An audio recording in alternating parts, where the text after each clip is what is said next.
Bonjour à tous et bonjour à toutes. Bienvenue sur notre chaîne Entreprise pour une interview d'un nouvel ou plutôt d'une nouvelle entrepreneuse. Oui, aujourd'hui nous recevons la société EVM autour de 3 questions fondamentales qui sont la première, la Bretagne, bien sûr. La deuxième, comment on arrive à contacter EVM? Et la troisième, mais qui est cette personne? D'où vient-elle? Et qu'est-ce qu'elle a fait? Que fait-elle? Quelles sont les multiples facettes de ce personnage? Et justement, bienvenue Maëve. Et Maëve, alors bonjour. Bonjour, déjà. merci. Merci Je de t'en me prie. recevoir. Mais si, c'est important, c'est important. Alors, qui es-tu, Maëve? Alors, Maëve Chevalier, j'ai 27 ans, donc je suis sur ma 28e année. J'ai fait multiples choses depuis mes 18 ans, donc j'ai quitté mes études à 18 ans. Et j'ai fait j'ai plusieurs facettes. J'ai commencé par rentrer à la SNCF pendant 3 ans, où j'étais agente d'escale. Donc voilà, plusieurs missions en gare de Rennes. Ensuite, je suis passée par plusieurs étapes. J'ai été responsable d'exploitation dans un complexe de loisirs. Ensuite, j'ai fait de la vente. J'ai failli reprendre un magasin en franchise. Et par la suite, j'ai totalement tout arrêté. J'ai fait un bilan de compétences moi-même en prenant un petit peu toutes les facettes que j'avais aimées dans toutes mes expériences diverses. Et je me suis lancée dans l'événementiel, donc j'ai eu une opportunité en contrat CDD. Donc je travaillais le soir dans la salle de concert de Rennes, qui ne me rémunérait pas assez. Donc en parallèle, je gardais un enfant chez un collègue qui est aujourd'hui du coup un collègue dans l'événementiel. Il n'y a pas de hasard dans la vie. Et du coup, il a vu un peu mon profil. Lui était dans l'événementiel depuis plusieurs années. Et il m'a dit pourquoi tu te lances pas en freelance? Et du coup, j'ai fait le tour de France pendant 1 mois grâce à une annonce justement qu'il m'avait transmise. Et j'ai adoré. Je retrouvais vraiment tous les petits points que j'adorais dans mon métier. Et à la suite de cela, je suis rentrée, j'ai créé mon entreprise. Et là, la grande aventure a commencé dans l'événementiel. Bon, bah dis donc. Alors, Pour résumer. oui, voilà. Bonjour, je m'appelle Maëve, j'ai plein de choses à dire. On va commencer comme ça. Parce que ma première question, c'est... Donc, tu nous as parlé effectivement d'une expérience à travers la France, mais tu es installé en Bretagne. C'est ça, exactement. J'ai grandi en Bretagne. D'accord. Grandi à Rennes. Ok. Et j'ai du mal à quitter la région. Ah bon? Alors, je pars en déplacement, Oui. ce qui me permet de pouvoir me déplacer un peu partout en France et potentiellement à l'étranger, peut-être un jour. Mais c'est vrai que j'ai du mal à quitter mon domicile rennais. D'accord, ok. Bah oui, parce qu'on est accroché quand même à cette région. Et tu as donc ton entreprise, ton siège social qui se trouve à Rennes. C'est ça, exactement. Voilà. Et on peut te contacter directement sur Rennes. Oui, tout à fait. Ok. Via mes réseaux sociaux ou via LinkedIn, tout est... Et tu as participé à des événements sur la Bretagne. Tu m'as parlé de salles sur Rennes.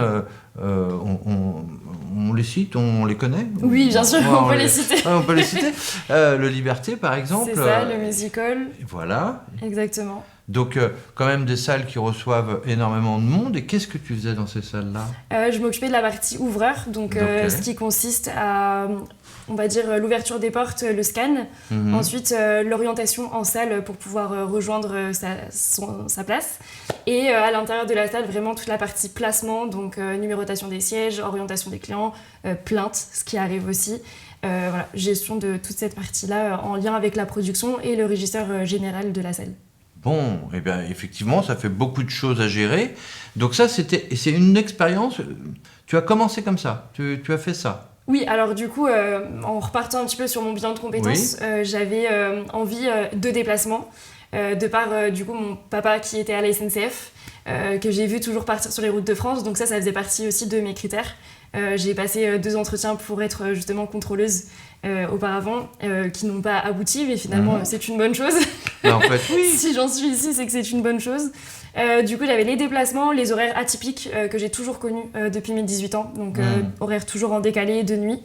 Voilà, principalement. Et le management aussi, qui est quand même une grosse partie de mon métier aujourd'hui. C'est une grosse partie, effectivement. Il y avait combien de personnes que tu avais sous ta responsabilité ? À la SNCF, on était une équipe, par exemple, de 15. Et puis, plus ça allait, plus c'est monté. Donc là, aujourd'hui, je peux aller entre 30 dans une salle de concert à une centaine sur des congrès. Voilà. D'accord. Jusqu'à une centaine, tu peux superviser. C'est ça.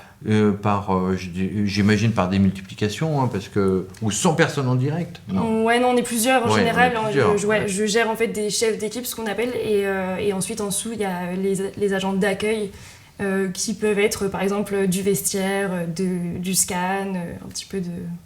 D'accord, mais ça fait effectivement beaucoup de monde à gérer. Comme vous l'avez pu voir, mesdames et messieurs, Maëve, on peut partir dans des choses, un kaléidoscope de plein de choses. Donc, on va essayer de cadrer les choses de façon à ce que ce soit pour les personnes qui nous suivent très très clair et qu'on puisse voir l'ensemble de ces facettes, justement. Donc là, on a vu la facette management, la facette supervision, encadrement de personnes sur un événement. Il y a aussi cette de régisseur aussi. C'est ça, ouais. Du coup, la régie, alors aujourd'hui, c'est un grand mot qui regroupe plein de choses. Ça peut être aussi bien de la régie cashless sur festival, donc ce qui consiste à mettre ce qu'on appelle des banques, de l'argent sur les bracelets, sous forme de bracelets en général, pour pouvoir consommer à l'intérieur d'un festival. Là, ce week-end, j'étais en régie entrée, donc là, ce qui consiste vraiment à superviser toutes les entrées festivaliers pour qu'ils rentrent en sécurité, avec la sécurité, les agents de sécurité, les agents de scan aussi. Et puis on a aussi les contrôles qui se font avec la police si jamais il y a des soucis, donc c'est vraiment une coordination un peu globale. On a de la régie en salle, donc régie avec les ouvreurs. Ça peut être de la régie artiste aussi, ce qui à terme serait mon but, de faire de la tournée artiste. Et voilà, ça regroupe vraiment plein de facettes du métier. Quand tu dis que tu aimerais bien faire de la tournée d'artiste, c'est quoi ? C'est partir en tournée pour plusieurs mois ou peut-être plusieurs années pour pouvoir superviser en fait toute une tournée, que ce soit la prise d'hôtel, les transports... toute l'organisation générale. Toute l'organisation générale, ouais. Ce que je fais aujourd'hui, en fait, ce qui m'a permis d'avoir plusieurs facettes, me permet aujourd'hui de pouvoir me concentrer sur un seul et unique événement. Donc à terme, c'est un peu mon objectif. Ouais, c'est un peu ton objectif, ouais. D'être attaché à un artiste et de faire le... C'est ça. Intéressant. Enfin, je dis ça à tous les artistes qui nous regardent. Vous voyez ici, il y a une opportunité. On mettra bien sûr dans les commentaires l'ensemble des coordonnées de façon à ce que vous puissiez la contacter. Voilà, donc ça, on a cette partie-là aussi d'organisation, de structure. Bon, super. Tu as été jusqu'à la deuxième question. En répondant à la deuxième question, comment on s'organise, qu'est-ce que tu fais ? Voilà, attention, parce que il faut la suivre, parce que elle y va, elle est dynamique, elle a envie d'y aller, donc elle a envie de construire. Donc, à partir de là, on a cette facette management, cette facette d'organisation. Il y a une facette artiste aussi en toi ou pas ? J'en ai une. J'ai une petite casquette artiste. Oui, je crois qu'à partir du moment où on travaille dans l'événementiel, on a cette... Oui, bien sûr. Cette fibre. C'est ça. J'ai une platine aussi chez moi, mais c'est pas encore le projet. Chut. David Guetta, calme-toi. Alors, voilà, parce que sinon, voilà. Arrête avec tes vidéos Bob Sinclair sur les plages, là, parce qu'il y en a une qui va arriver. J'arrive très vite. Elle arrive, Donc, et donc, tu mixes aussi ? J'ai une platine. Ok. Je bidouille, mais je ne mixe pas encore. Voilà, tu mixes pas en soirée. Non, du tout. Bon, ok. Mais ça aurait été, je pense, une autre vocation. D'accord. Donc, et t'as une autre facette encore, parce qu'on va tous les faire, comme ça, on n'en parlera plus. Du coup, en parallèle de cela, en septembre dernier, j'avais envie d'aller un peu plus loin dans ma recherche de prestataires, de clients. Et donc, il y a une association qui s'appelle les Freelances de l'événementiel, avec qui j'ai eu contact et qui était plutôt basée sur Nice, et qui me dit, en fait, tu devrais te rapprocher de l'antenne de Nantes. Nantes, qui est notre ville voisine, mais qui a quand même un panel de villes à son effet. Et Rennes ne faisait pas forcément partie de son secteur. Et donc du coup, il me propose d'ouvrir cette fameuse antenne rennaise avec mon petit réseau que j'avais déjà. Aujourd'hui, on est une 50aine sur ce réseau, donc entre septembre et février. Et l'objectif, c'est de se retrouver lors des after-work, de pouvoir échanger aussi certaines missions quand on peut pas. Et surtout pour les agences événementielles, les prestataires en général, de pouvoir avoir des personnes en local plutôt que de faire intervenir des gens qui sont à l'autre bout de la France. D'accord, de créer en fait un spare, un groupe de spare, un frigo. C'est ça. En musique, on appelle ça un frigo. Ouais. Et donc qui permet, sur un événement, tout d'un coup, quelqu'un peut pas, on a tout de suite un spare qui permet de faire face Exactement. Et l'avantage aussi est que, par exemple, je prends l'exemple du parc exposition de Rennes, et tous les parcs en général, ils sont assez complexes, il faut connaître. Et donc l'avantage pour un événement d'avoir des personnes en local, c'est que généralement, on y travaille assez régulièrement. Et donc, on connaît toutes les petites choses à savoir sur l'endroit en particulier. Et puis très souvent, les gens qui sont effectivement, pour rejoindre ce que tu dis, les gens qui sont locaux, ont eu l'habitude de voir ce lieu, donc ils savent par où. Tout simplement, ils savent par où rentrer. Exactement. Déjà, ils ne se tournent pas autour, mais par où je rentre.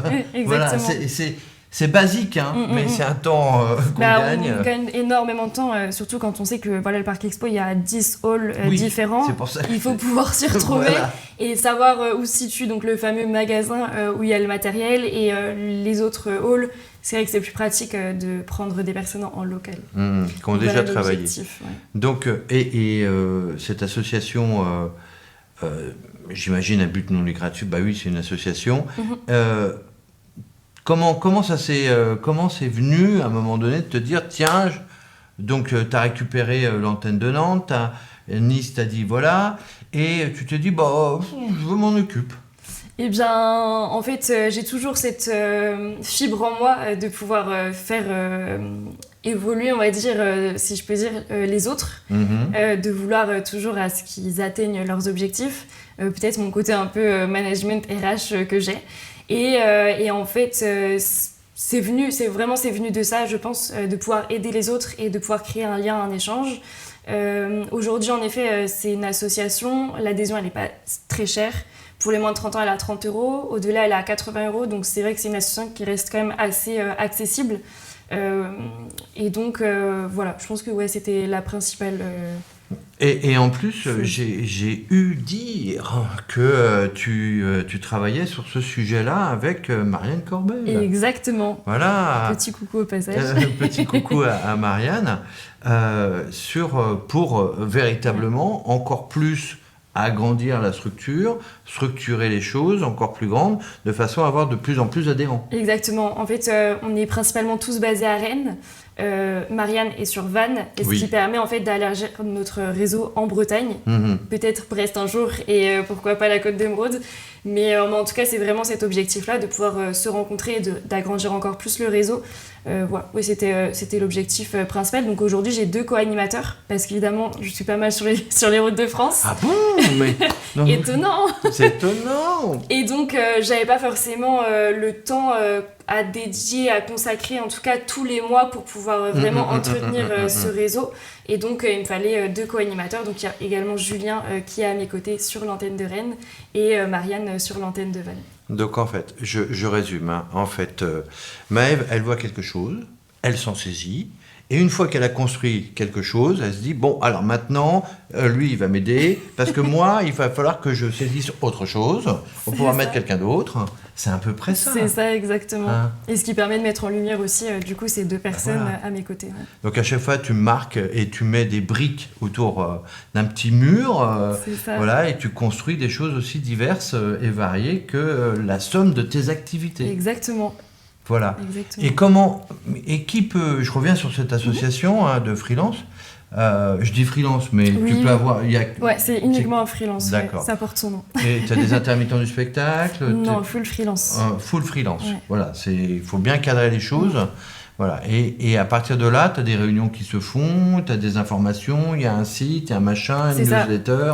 En fait, alors le groupe, la communauté, on communique sur WhatsApp, elle est ouverte à tous, tous les freelances, évidemment, je précise. En revanche, une fois qu'on a payé notre adhésion, on devient du coup membre de l'association. Et là, on a des formations supplémentaires, des salons aussi qui peuvent nous servir et faire encore plus de réseaux. Mais c'est vrai que sans être adhérent, on n'a pas accès à tout cela, ni à certaines missions et non plus à certaines visites. Parce que aussi l'objectif de nos afterwork, c'est généralement d'aller sur un lieu pour faire une visite, ce qui permet aux prestataires événementiels de pouvoir connaître du freelance et nous de pouvoir, parce qu'on a des chefs de projet aussi avec nous, de pouvoir organiser des événements dans ces lieux-là. Et ensuite, on va boire un verre, on échange, on mange ensemble. Voilà, c'est très convivial. Oui, c'est très... Voilà. Il faut pas oublier qu'on est dans un monde d'artistes où, effectivement, voilà, c'est très convivial. Voilà, l'idée, elle est quand même celle-là. Donc, là, c'est l'association. D'accord, super. Bon, ça y est. Bon. Donc, et EVM. Yes. Alors, ça fait quoi, EVM ? EVM, c'est alors Event Venue Manager, donc gestion des lieux événementiels, qui sont aussi mes initiales à l'envers. C'était l'objectif. Il y a l'idée. Voilà. C'est recherché. Voilà, la curiosité, l'envie, qu'est-ce qu'il y a derrière ? C'est ça. Et donc, c'est la gestion d'une salle en 360 degrés avec toute l'expérience que j'ai aujourd'hui, donc ce qu'on appelle régisseur général, sans la partie technique, je le précise, que je n'ai pas encore, mais que j'aimerais approfondir. Oui, parce qu'effectivement, il y a un moment donné, vous avez compris. Hein. Donc là, je ne connais pas ça, mais je vais y aller, je vais connaître ça, et après, je vais aller... Très autodidacte. C'est ça. Tu vas vers l'envie d'apprendre. Exactement, ouais, toujours. Et donc voilà, gestion d'une salle en 360. Sur la partie festival, ça va être de la régie, gestion humaine en général, peu importe le poste. Et ensuite, sur la partie sportive aussi, qui est mon autre facette. Ah oui, ça y est. On y va. Non, on y va, tranquille. Sur la partie sportive, je suis principalement coordinatrice hospitalité, donc gestion des loges VIP pour faire plus court et plus français. Donc gestion des prestataires dans des loges. Je travaille avec un club de Ligue 1 en ce moment, on peut le citer, le FC Lorient. Oui. Auparavant, j'étais au Stade Rennais et donc je mets en place en fait toutes les loges et ensuite j'accueille les prestataires et j'établis le cahier des charges qui m'a été transmis par le club. D'accord, donc tu reçois les very important persons et tu leur dis, bon voilà, là on vous attend là, voilà, et ainsi de suite. En fait, tu coordonnes l'intégralité de leur parcours de façon à ce qu'ils soient correctement bien accueillis. C'est ça, exactement. Au sein de la structure qui les reçoit. C'est ça. Bon, très bien. Donc ça c'est... Et tu ranges ça dans le sport, parce que le client est le FC Lorient. C'est ça, et puis ce sont vraiment deux choses différentes. Alors j'emploie le terme régie pour la partie culture musicale, d'accord, mais coordinateur pour la partie sportive, qui pour moi sont des choses totalement similaires, mais qui ont quand même leur importance au niveau du mot. Oui, on n'est pas... Il y a deux cultures, il y a deux axes différents. Deux manières différentes aussi de travailler, des termes différents. Ouais, il y a plein de... C'est exactement... Est-ce que je peux dire que c'est à peu près le même métier, mais sauf que le vocabulaire n'est pas le même. C'est ça, exactement. Ouais, totalement. D'accord. Donc, ça c'est le sport, ok. Donc, on parle aussi de spectacle. Et EVM fait j'allais dire, que ça, mais je ne pense pas... si en partie sport, musique. Après, j'ai été ouverte avant et je le suis toujours à des opportunités sur du corporate, gestion de séminaires, animation, ce genre de choses. Mais c'est vrai que c'est une casquette que je mets un petit peu de côté parce que c'est ce qui m'anime un petit peu moins que le reste. Oui. C'est encore un autre monde. D'accord, voilà, avec un autre vocabulaire. C'est ça, exactement. Mais bon, voilà, vous avez bien compris qu'à un moment donné, Maëve va y être. Donc, quand tu dis, et c'est intéressant, tu dis musique et sport. Mais musique, il n'y a pas que musique. Non, il y a du spectacle, il y a de l'humour, il y a plein de... c'est vraiment culture, en fait. C'est l'ensemble culturel. Aujourd'hui, je fais beaucoup de musique, mais c'est de la culture en général. Parce que tu peux aussi bien faire du théâtre que... voilà. Oui, complètement. C'est pas limité à la musique. Non, du tout. Voilà. Donc, il y a ça chez EVM, donc... cette dimension artistique, cette dimension plutôt sport, puis une dimension corporate qui va petit à petit, mais bon, voilà. Donc, ok. Donc, EVM, c'est ça. Ça fait ces activités-là. Et là, on a résumé. On est dans le périmètre ou il y a autre chose dedans? On est dans le périmètre, je pense. Si demain, je te dis, tiens, il y a un événement de défilé. Oui. Les défilés, tu les fais aussi. J'en fais aussi. Donc, voilà. Alors C'est vrai que ça en fait partie. Alors, j'ai pas eu l'occasion jusqu'ici de travailler sur ce milieu-là, qui est encore un autre milieu. Mais avec un autre vocabulaire. C'est ça. Mais c'est vrai que je serais ouverte, je pense à la Paris Fashion Week qui a eu lieu il y a pas très longtemps. C'est pour ça. Bien sûr, ouais. Donc, voilà. Donc, on est dans l'organisation générale de tout type d'événements. C'est ça. Dans la coordination et la régie générale. Terrain, je précise. Terrain. Très important. Terrain. Voilà, on est dans le dur de l'affaire. Il y a un cahier des charges, mais moi je suis dans le dur.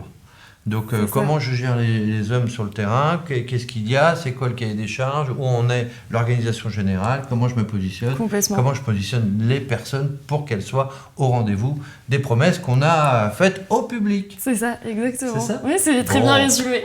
Bon, génial. Et donc il y a ça, il y a EVM qui fait ça. Je t'ai cité, tu as vu plusieurs fois le nom de ton entreprise, je pense. Il est placé. Il est là. Saisissez-vous, voilà, parce que sinon, bon, voilà. Donc, et quoi d'autre? Et tu fais autre chose à côté ou pas? Principalement ça, la gestion de l'association. Après, j'ai mes hobbies. Voilà. Mais principalement professionnellement, oui. D'accord. Je fais beaucoup de recrutement aussi. Ah, tu fais du recrutement? Bah oui, bien sûr. Alors. Forcément, je gère de l'humain, donc j'essaye de travailler avec des humains avec qui je m'entends très bien, avec qui j'ai l'habitude de travailler.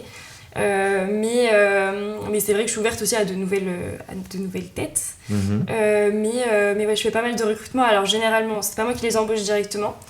Comment ça se passe? L'événement me donne un poste. Je prends le type de la régie cashless, par exemple, que j'ai l'habitude de faire.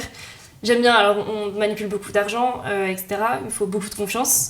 Et donc j'aime bien avoir des personnes avec qui, en qui j'ai confiance et avec qui je travaille régulièrement. Et donc je fais mes appels régulièrement sur Instagram, qui est mon réseau principal pour faire mon recrutement, ce qui peut paraître bizarre, mais qui fonctionne très bien puisque la cible est quand même très jeune. Et donc ils sont très réactifs. Je sais que j'ai des collègues qui sont un peu plus âgés que moi qui étaient sur certains groupes que j'ai créés et en 5 minutes j'arrive à avoir une 50aine de personnes. C'est fou. Ah, d'accord. C'est fou. Bah oui, parce que c'est pas obligatoirement une voie sur laquelle on pourrait se dire tiens, j'ai besoin de personnes. Bon, ok, je vais passer par les réseaux traditionnels, ce que moi j'appelle réseau traditionnel. Non, allez, hop, instantanéité. C'est ça. En fait, j'ai ma cible, je sais que ce sont des jeunes. Tout le monde a quasiment, presque en tout cas, Instagram aujourd'hui. Et si ce n'est pas le cas, généralement, ça part en capture d'écran. Ils l'envoient à Pierre, Paul et Jacques. Et donc, ensuite, ils ont mes coordonnées, ils peuvent me contacter en direct. Mais c'est vrai que ça a été une technique que j'ai trouvée assez rapide et j'arrive à fidéliser, que ce soit à Paris, à Bordeaux, où j'ai des événements assez régulièrement, et à Rennes, donc chez moi. J'arrive à avoir mes équipes... Ok, oui, parce que je le rappelle, bien sûr, Maëve ne s'arrête pas à la Bretagne, même si elle adore, elle est à travers la France et elle gère des événements qui se trouvent à travers la France. C'est ça. On est d'accord. Exactement. Bon, tu t'arrêtes pas. Si demain il y a Monaco, tu vas à Monaco. Exactement. Si demain il y a Nice, tu vas à Nice. Bon, voilà, point. C'est ça. On pourrait faire toutes les villes, mais bon, vous avez compris le concept.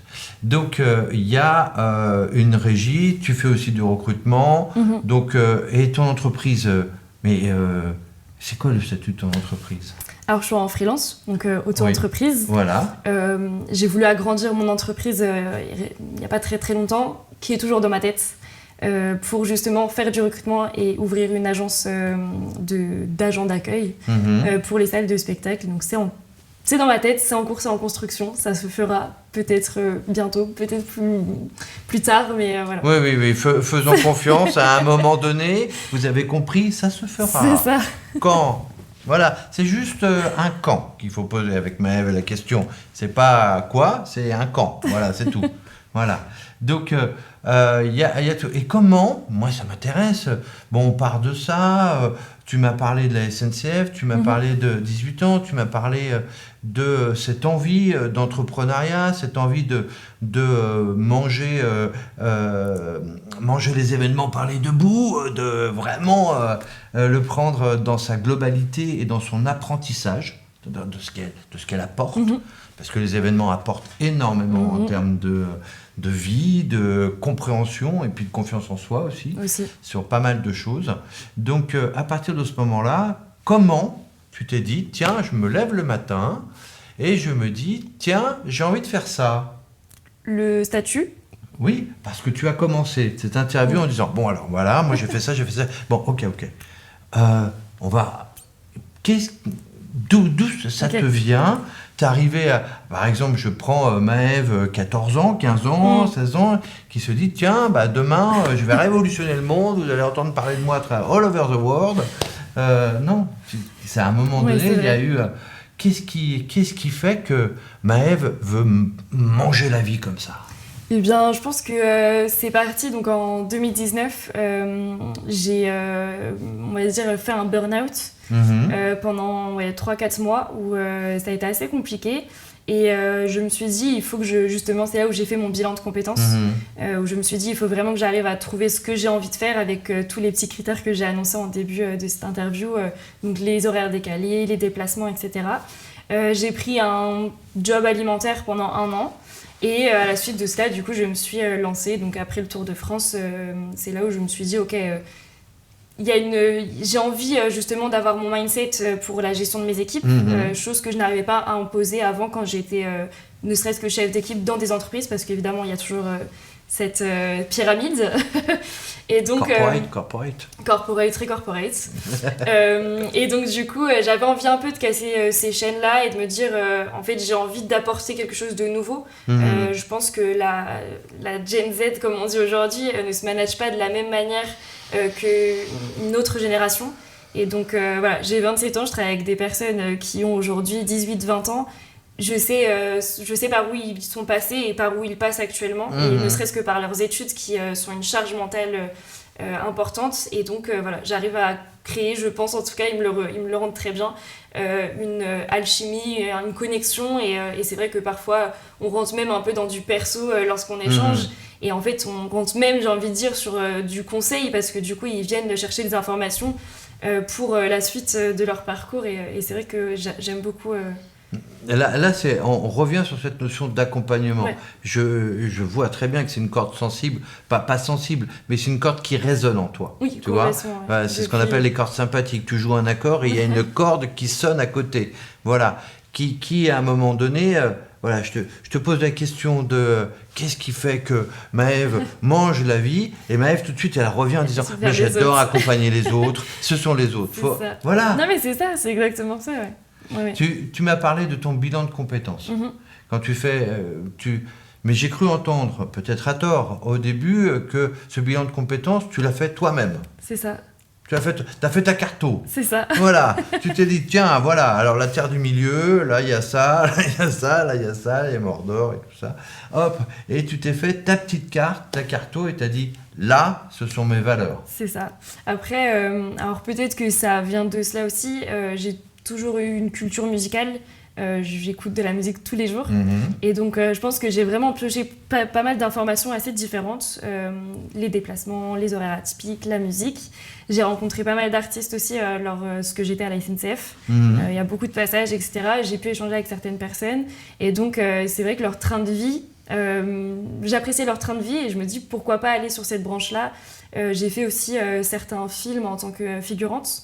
Donc c'est vrai que j'ai quand même mis un pied un petit peu dans ce milieu et voilà, je pense que ça résume à peu près bien toutes les facettes que j'ai pu prendre pour faire ce bilan de compétences. Ouais. D'accord, parce que vous avez aussi entendu, hein, allez hop, j'ai été aussi figurante sur des films. Ça fait partie de mon côté artiste. Voilà, alors, alors on va cocher toutes les causes. Voilà, donc, et tu t'es fait ton petit bilan de compétences, en fait...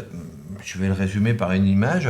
Enfin, tu t'es regardé dans la glace et tu t'es dit, Maëve, voilà ce qui est bien en toi.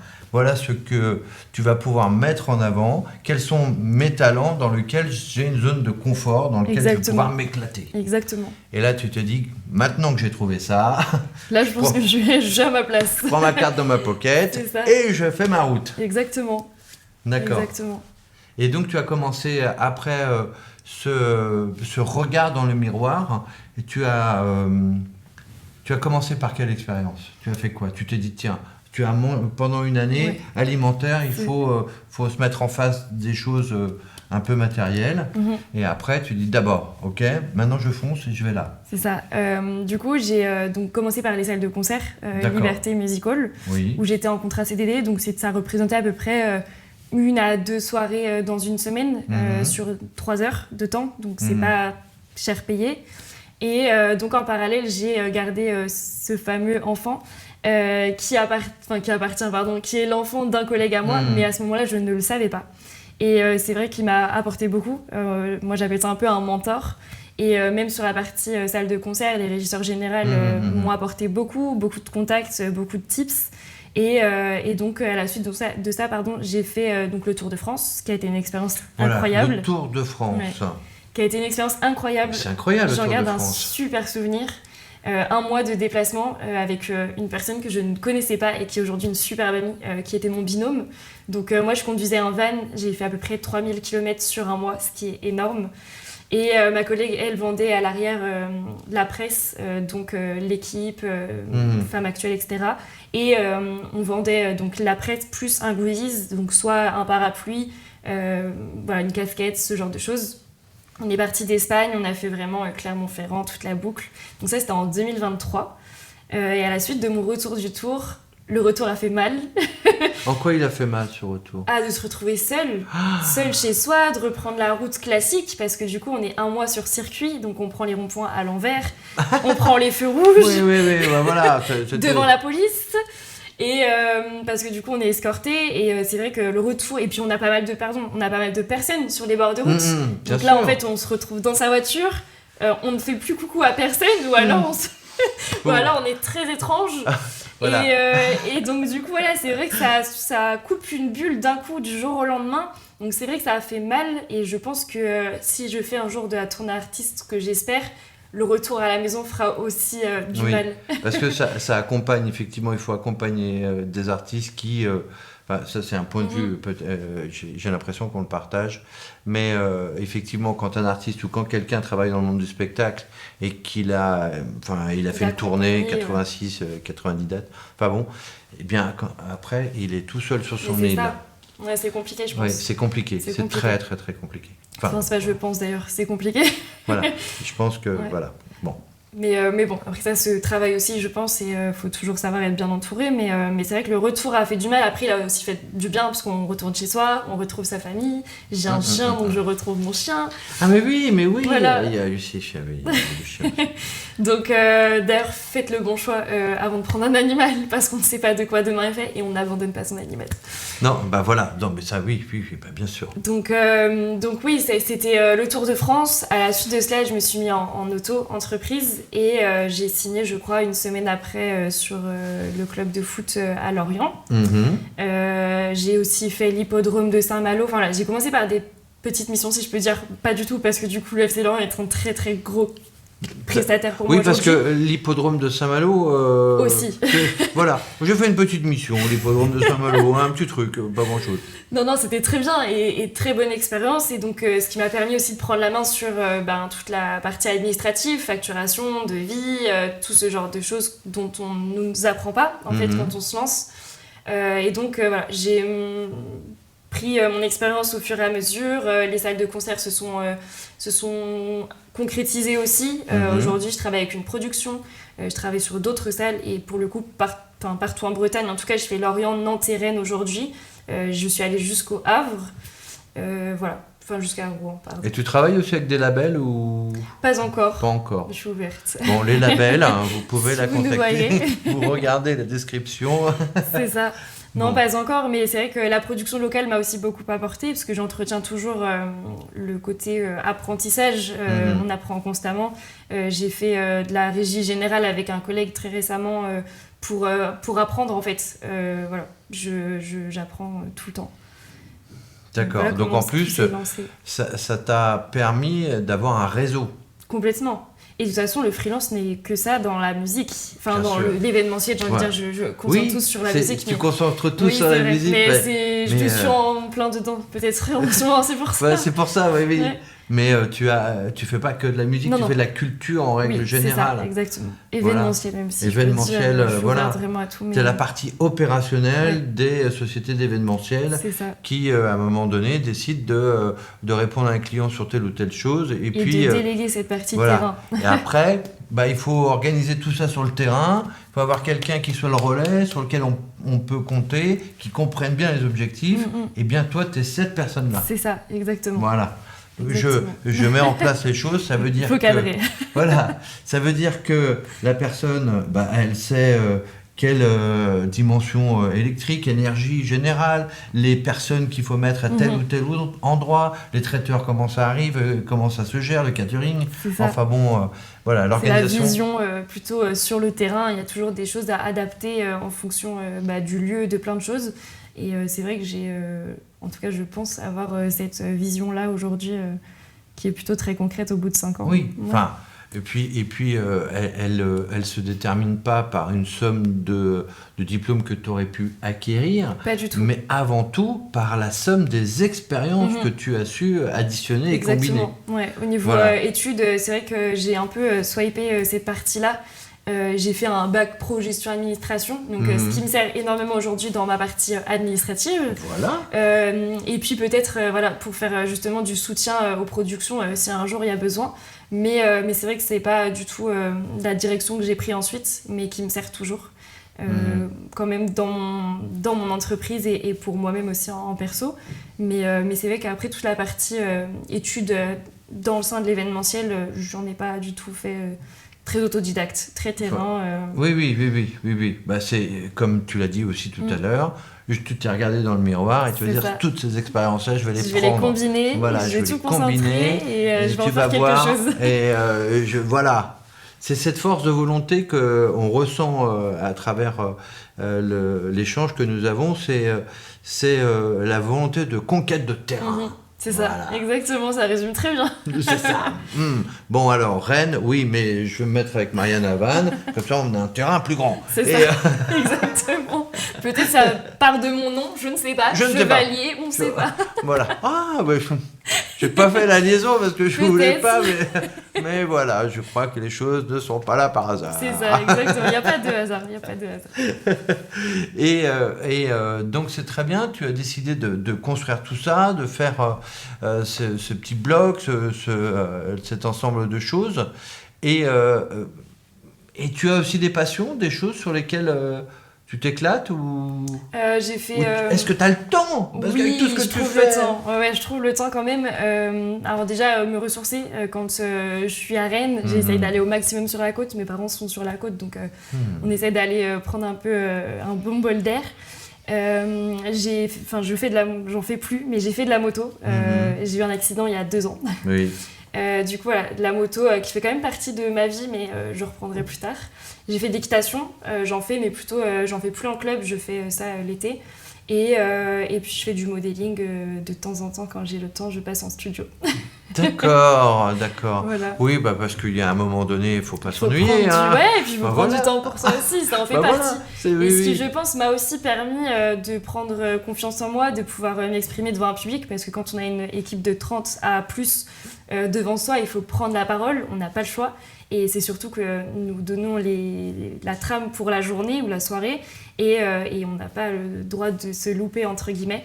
Donc je pense que cette confiance en moi, je l'ai... donc j'ai commencé à 15 ans le modeling, et je pense que ça m'a permis d'avoir d'autres compétences, on va dire. D'accord, ça a nourri quelque chose sur ta confiance en soi, là, tu l'as dit. Alors, c'est quoi le lien? Comment on peut enrichir sa confiance en soi? Par le biais de l'image, par le biais de la photo, par le biais...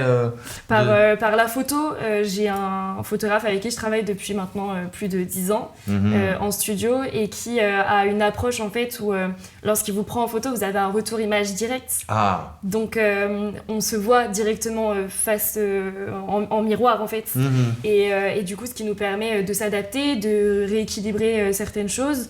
Et on a, je pense, fait un long chemin ensemble qui m'a permis d'évoluer entre mes 15 ans et mes 27 ans aujourd'hui. Ouais. D'accord. Donc, bah oui, parce qu'il y a un moment donné, bon, vous avez bien compris que la question que j'avais posée, c'était ses loisirs, hein. Donc, À chacun sa thérapie. oui, chacun son contrebalancement. Donc oui, parce qu'il y a un travail artistique, parce que j'ai un retour directement moniteur, parce qu'il y a un... Non, c'est bien. Bon, voilà, Mais ça en fait partie, je pense que quand on a ce mindset de vouloir gérer aussi du public et de l'humain, il faut se sentir bien soi-même. Et à chacun sa thérapie. Certains vont passer par le côté psychologue, etc. Moi, j'ai choisi la photo. Je pense que c'est une autre approche qui est aussi, en tout cas, qui me parle et qui a, je pense, fonctionné sur ma prise de confiance. Ouais. Voilà, en fait, chacun trouve son chemin et toi, c'est la photo. C'est ça, voilà. Exactement. Toi, c'est la photo, c'est la représentation, qui permet de se dire, bon, voilà qui je suis. On revient sur cette histoire de miroir, en fait. Oui, complètement, voilà. Mais c'est ça. C'est la photo qui est devant toi, de toi qui tu es. Bah, voilà, d'être ancré au sol, de s'imposer, ouais, complètement. Bon, eh bien, dis donc, c'est un Rubik's Cube, en fait. C'est ça, ouais. Il faut trouver la technique. Comment ça marche On veut savoir. Donc, bon, on va arriver à la fin de cet entretien, mais avant que nous arrivions à cette fin d'entretien, il y a une question subsidiaire. Cette question subsidiaire, c'est la suivante. Est-ce qu'il y a une question que tu aurais voulu que je te pose, et donc que je ne t'ai pas posée, pour laquelle tu aurais voulu répondre quelque chose? Je dirais pourquoi se lancer en auto-entreprise. Oui, tiens. Pourquoi se lancer en auto-entreprise et peut-être comment y arriver. Du coup, on parle de mindset. Je pense que c'est vraiment un état d'esprit et il ne faut pas se dire demain je me lance en freelance parce que j'ai envie de cette liberté de planning, cette liberté de planning. En général, je pense que c'est pour la plupart beaucoup ça. En fait, il faut vraiment, je pense, passer par d'autres étapes.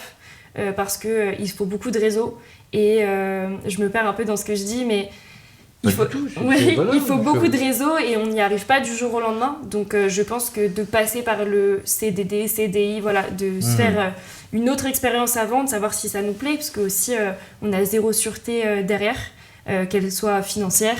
Voilà, il nous arrive quoi que ce soit, on n'a pas forcément de soutien non plus. Donc voilà, une gestion financière derrière aussi, plein de choses et après, on se lance dans le grand bain quand c'est le moment. Voilà, parce que c'est vrai que dans le métier du spectacle, en règle générale, enfin, pas toujours, hein, mais on se dit, bon voilà, ok, le métier du spectacle, hop, allez, intermittent, et on n'imagine pas, enfin, pour la plupart, sauf dans ceux qui organisent l'événement, comme Marianne, comme d'autres, ok, c'est une entreprise. Non, il y a aussi des entreprises en dessous qui s'occupent de la dimension opérationnelle, de la régie générale, et qui ont aussi une structure business dans laquelle on réfléchit en termes de gains, en termes de renta, en termes de recrutement, en termes de management, et comme dans n'importe quelle autre entreprise. C'est ça, exactement. Et puis il y a des périodes plus creuses que d'autres.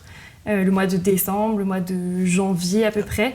D'accord. Et ensuite, pour ma part en tout cas, ça enchaîne de février à décembre quasiment non-stop. D'accord, donc tu as une saisonnalité avec des périodes faibles en décembre et janvier. Oui, en général. La partie, en fait, les entreprises prennent pas mal de vacances en tout cas pendant la période scolaire. Donc ça reprend vraiment vers le nouvel an. Mais ça reste très minime encore, ils ont tout leur bilan à faire, ils anticipent tout l'été aussi. Et donc c'est vrai que c'est les 2 mois, on va dire, un peu plus light. Et septembre, peut-être la rentrée aussi. Ouais. Oui, la rentrée, voilà. La rentrée aussi. Donc tout ça, il faut l'anticiper aussi, et financièrement, et voilà. Des apports de trésor, comment ça marche. Exactement. Il faut payer ses loyers. Exactement, et les charges à côté, ouais.